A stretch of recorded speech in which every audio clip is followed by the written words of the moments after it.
I want to extend a very warm welcome to all of you attending the first of 3 sessions in our Black Futures Month series here at Lawrence Bloomberg Faculty of Nursing.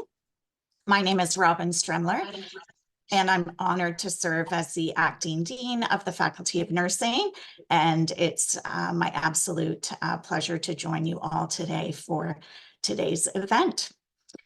Before we begin, I do want to take a moment to acknowledge the land on which the University of Toronto operates. For thousands of years, it has been the traditional land of the Huron-Wendat, the Seneca, and the Mississaugas of the Credit. Today, this meeting place is still the home to many Indigenous people from across Turtle Island, and we are grateful to have the opportunity to learn and work on this land. At Bloomberg Nursing, we strive as a community of nurses, educators, researchers, and health system leaders to create spaces that foster a culture of inclusive excellence, and also to advocate for equity in all aspects of healthcare. As we celebrate and honor Black History Month throughout this month of February, it's also very important to recognize the significant work still to be done to eliminate anti-Black racism and systemic discrimination within the nursing profession, our health system, and also society at large. As each of you today hear from our guest speaker, it's critical that we listen to those with lived experience about what it means to be a Black nurse in Canada, and to celebrate and recognize the incredible leadership that is present among our Black nursing students and alumni. So today, for our first session, which is entitled Belonging: Perspectives from a Nurse Leader, I'm delighted to welcome Natalie Madramutu, who serves as the patient care manager at St. Joseph's Unity Health, who is also a member of the Canadian Black Nurses Alliance, and who is an alumna of Bloomberg Nursing. Throughout her career, Natalie has demonstrated an unwavering commitment to the field of healthcare, continuously striving for excellence in patient care, research, and nursing leadership. She earned her degrees in nursing science and nursing leadership from McMaster and U of T, and has participated in a fellowship at the Schulich-Hart program at Sunnybrook Health Sciences Center, where she actively contributed to advancing evidence-based practices. Natalie is also a dedicated member of the Black Inclusive Philanthropic Group at Scarborough Health Network, showcasing her commitment to promoting diversity and inclusivity within healthcare. And she is a prominent member of the Nursing Leadership Network of Ontario, where she collaborates with fellow leaders to shape the future of nursing and healthcare in the province. Natalie also serves on the boards of the Taboo Community Health Center and the Women's Health in Women's Hands Community Health Center, and is currently pursuing an MBA to broaden her perspective on the interconnectedness of health within other sectors. Please join me in welcoming Natalie.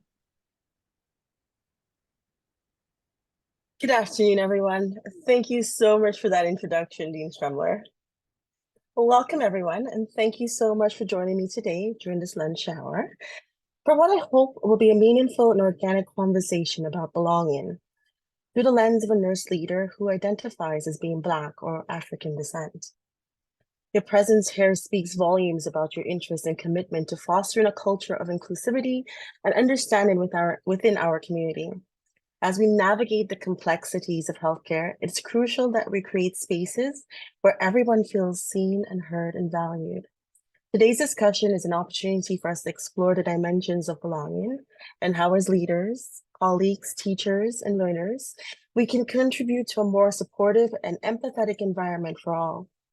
I'm looking forward to sharing thoughts, experiences, and engaging in open dialogue with you. But first, I'd like to acknowledge the space that I'm holding in Black History Month.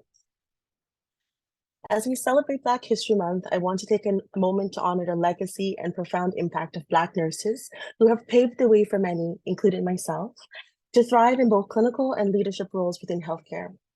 Their courage, resilience, and unwavering commitment to breaking barriers in the face of adversity have not only shaped the nursing profession, but have also made it possible for future generations to aspire and achieve greatness in this vital field.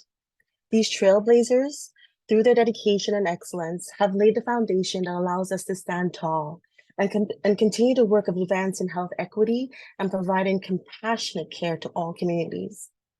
Let us remember and celebrate the contribution of these extraordinary individuals whose spirits continue to inspire us to strive for excellence, leadership, and service in every action we take as healthcare professionals.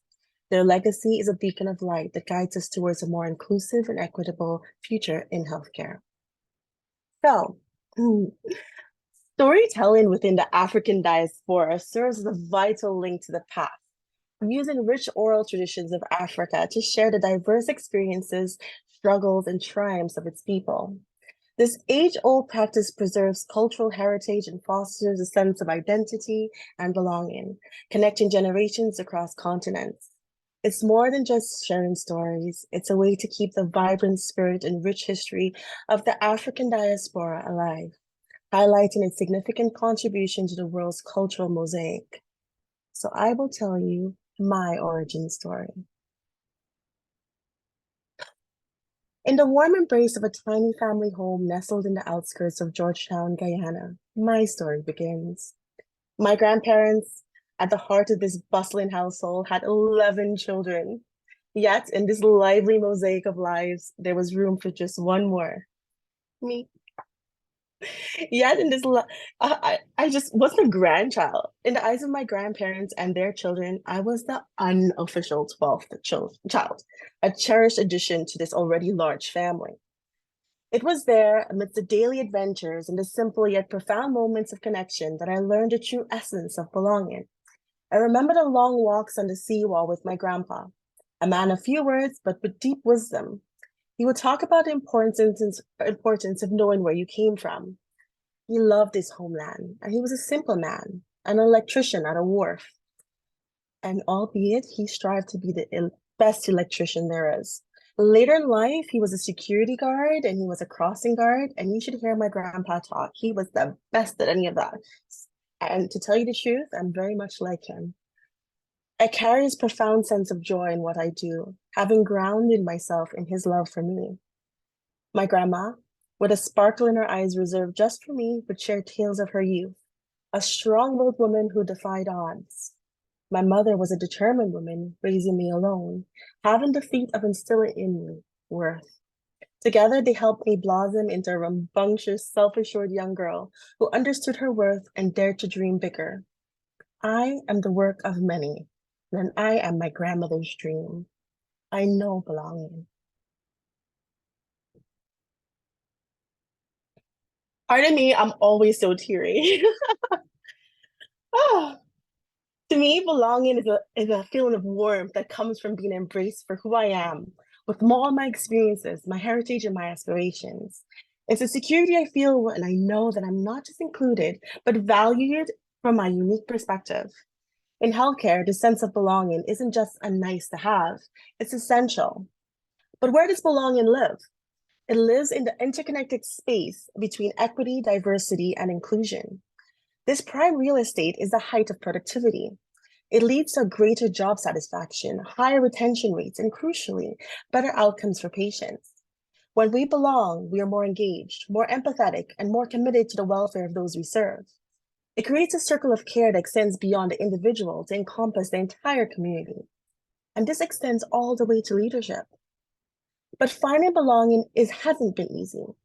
The road has been paved with echoes of historical exclusion, reminders of a time when Black professionals in healthcare were a rarity, their contributions overlooked or minimized. These shadows of the past linger, manifesting as systemic racism, a glaring lack of representation in leadership roles, and a daily grind of microaggressions that chip away at one's sense of self and place. Each barrier I have faced has been a lesson in resilience, a testament to the strength inherited from those who walked this path before me. I rely on that to propel me forward. But there are days when it broke me, it hindered me, it tripped me, it delayed me. The journey towards becoming a Black nursing leader in a city like Toronto, amid the backdrop of striving for diversity and inclusion within healthcare, has been fraught with moments that they're not merely passing disappointments, but deeply fissured my resolve and self-perception. Despite the data pointing towards the critical need for diversity within the nursing workforce to better serve the increasingly diverse population, my aspirations have been often met with skepticism and outright discouragement. When advised against applying to a prestigious institution like the University of Toronto, with the insinuation that my efforts would be better spent on aiming for leadership roles outside of the city that would hire people like me, the message was clear. There was an invisible barrier rooted in systemic biases that questioned my place and potential to lead within the healthcare system. This advice wasn't just a reflection of personal opinion, but a manifestation of the broader challenges Black professionals face in healthcare, a sector where representation in leadership roles remain disproportionately low. The refusal of a manager to sign off on education funding, the flagrant dismissal of my credentials by a past director were not isolated events, but part of a pattern that sought to undermine my qualifications and aspirations. Such actions did not merely question my capabilities, they symbolically waved away that very essence of my professional identity, asking what was more that I could possibly achieve than being a bedside nurse. This wasn't just about a denial of opportunity. It was a stark representation of the systemic undervaluing of Black professional contributions and aspirations in healthcare. These experiences have not been just setbacks. They have been a clarion call to the systemic issues that pervade our healthcare system, where the need for diverse leadership is acknowledged in theory, but not often embraced in practice. They have underscored the critical importance of pushing for change, not just for the sake of future generations of Black nurses and health professionals, but for the betterment of the patient care across the diverse communities that we now see. The path forward involves not only addressing these systemic barriers, but also fostering environments that are diverse and not just tolerated, but valued. They need to be the cornerstone of the excellence that we see in healthcare. My journey, marked by these fissures, has not only strengthened my resolve to advocate for a healthcare system that truly represents and serves its diverse population, ensuring that no other aspiring professional has to navigate with such dismissal of their potential and contributions. I know I said a lot, so I'm going to stop here and see if there are any questions or anything anybody has to ask, or if there's anything in the chat box.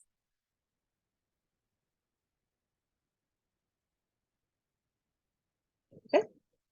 I'm going to take that as a no, and I will continue with my storytelling. Okay. In my journey through the corridors of healthcare, navigating the complexities of being a Black nurse leader, I have come to understand the profound depth of what is meant by not to belong.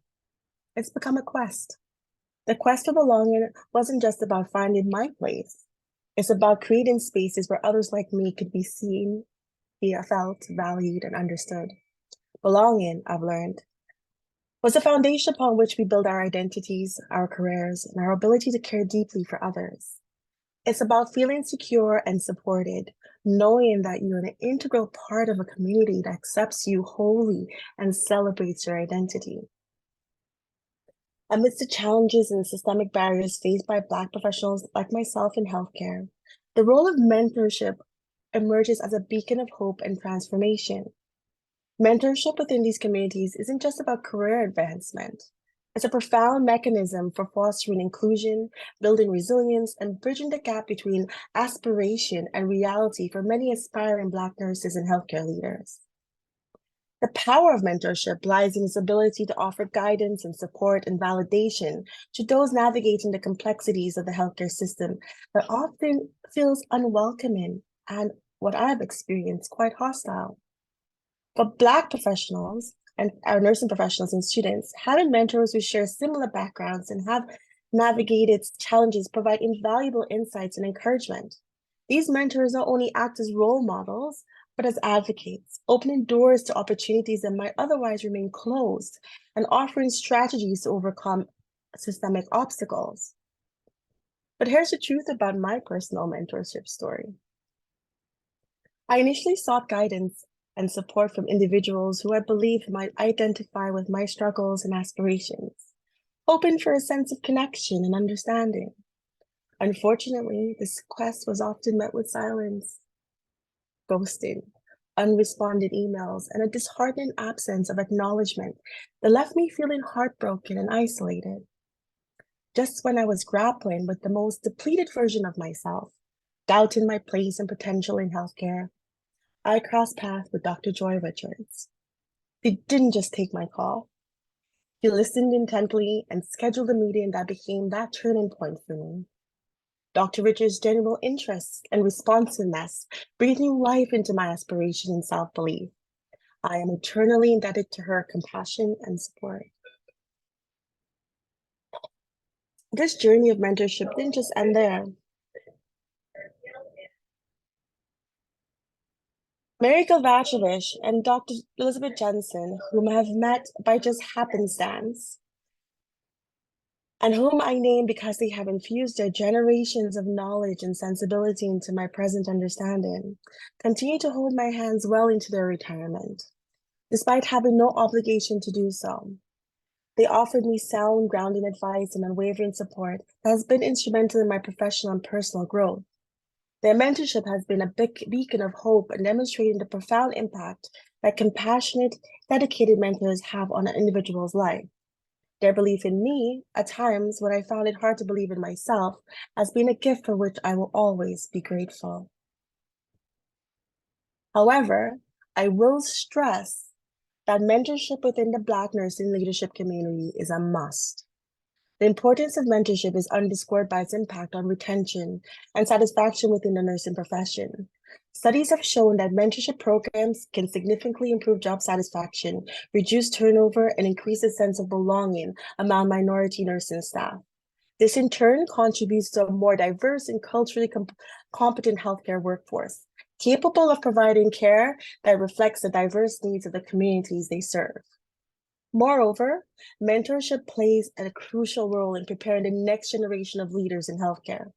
By fostering leadership skills, encouraging professional development, and instilling a sense of purpose and commitment, mentors help cultivate a pipeline of diverse individuals ready to take on leadership roles. This is vital in creating a healthcare system that is not only inclusive, but also effective in addressing health disparities and improving patient outcomes, which seems to be our overall goal. In essence, mentorship within the Black community and other underrepresented groups in healthcare is a crucial tool in achieving equity. It provides a supportive foundation from which individuals can grow, thrive, and eventually lead the charge in transforming the healthcare landscape, into one that truly represents and serves all members of society. Through mentorship, we can ensure that the challenges and dismissals faced by one generation becomes a stepping stone to success for the next, building a legacy of inclusion, resilience, and excellence in healthcare. I see a bunch of questions. Yes, Okay, I can summarize for you, sure. Natalie. Someone is saying it's difficult to find a Black mentor, asking how you do it. And a couple of people have put in some suggestions, networking with your organization, checking out the Canadian Black Nurses Alliance. And thank you, Karen, for putting in the link to that important group in the chat. She notes there's programs for nurses and students. Someone else has suggested joining external Black mentorship committees, but the response in the chat is still having some struggles, even though maybe trying some of those tactics, still struggling to find a mentor. And also the Ontario Black Nurses Network, someone's mentioned that in the chat. So got some resources there, but I think also some sense that even beyond the resources, maybe it's challenging. I wonder if you have some thoughts about that, Natalie. It was challenging. It was really challenging to find someone who looked like me to be able to mentor me. And I intentionally reached out, and I just told my story about what the sort of reception I received. However, I think we rose to the occasion, people like myself, and I think we have, when we make the implicit things explicit, people can respond in that way, right? So they know that we need this now. So hopefully people are reaching out, and we're having these particular, I'm sorry, there's the overhead announcements. I don't know if you guys are being That's interrupted by okay. it as No, well. no, it's very faint. No worries. Okay. Um, and because they know this now, and and it's been made public, are we reaching back? Are we opening our hand, our embrace to people who really need that mentorship, to know that they have a place within this healthcare industry? So I hope that we're being heard. Yes, and I hope the person in the chat who is maybe having some challenges finding a mentor will reach out again, and there's people who've kindly put emails into the chat for them. So Thank you for that. That's quite responsive. Thank you, Melanie. May I continue? yes, please do. Go ahead. So as I reflect on the journey of becoming and belonging within the healthcare profession, it's imperative to acknowledge that not everyone starts from the same point. I've shared my origin story, and while make it, again, the implicit explicit, disparities of the starting points. It calls for organization and institutions to draw a line that meets all professionals with understanding and grace and an openness to learn. This narrative of overcoming barriers to belong is not just about individual triumphs, but about a collective progress, so we can achieve what inclusivity does, and it's woven into the fabric of our professional environments. Each other right now have this amazing connection. Something happens when they fall apart. They come back years later. Through my journey, I've learned that resilience, mentorship, and representations are pillars of strength. Resilience has taught me to navigate challenges with grace. Mentorship has shown me the power of guidance and support, and representation has underscored the importance of seeing oneself in roles of influence and leadership. These lessons have profoundly shaped my leadership style, emphasizing empathy, inclusivity, and the proactive fostering of belonging within my team and organization. The presence of Black nurses or Black leaders in nursing is transformative. It offers a mirror in which aspiring nurses and leaders can see their potential reflected. Mentorship, particularly from one of those who share the background experience, is invaluable. It provides a roadmap for navigating the profession, a source of encouragement during times of doubt, and a testament to what is possible. Inclusive leadership is a cornerstone of a thriving healthcare environment. It requires an active commitment to understanding, valuing, and integrating the diverse perspective and experience of all the members. I urge individuals who engage in self-reflection, seek the mentorship, and actively support diversity and inclusion where you stand right now professionally. Organizations must elevate and enhance the diversity and inclusion efforts, committing to creating environments where every member feels that they belong. In closing of this very emotional talk for me, because reflection does bring those tears. In grappling with these challenges, I've come to see that belonging in healthcare for Black professionals like myself is not just about overcoming obstacles. I'm not here to talk about that. It's about dismantling them for the next generation. It's about rewriting the narrative, ensuring that the system that once pushed us to the margins now welcomes us with open arms, recognizing the richness that diversity brings to healing and care. Our journey towards belonging is both personal and collective. It's about breaking down barriers, building bridges, and creating spaces where everyone, regardless of their background, can thrive. I want to thank you for joining this conversation or listening to the story, because it really does show your commitment to fostering an inclusive healthcare environment. Together, we can ensure that the path forward is marked with equity, understanding, and a shared sense of belonging. This journey of mine, marked by every small victory and every moment of connection, is a testament to the enduring power of belonging. It's a reminder that in the heart of healthcare, there's room for us all to find our place, to thrive, and most importantly, to belong. Thank you so much for listening to that. Thank you so much, Natalie.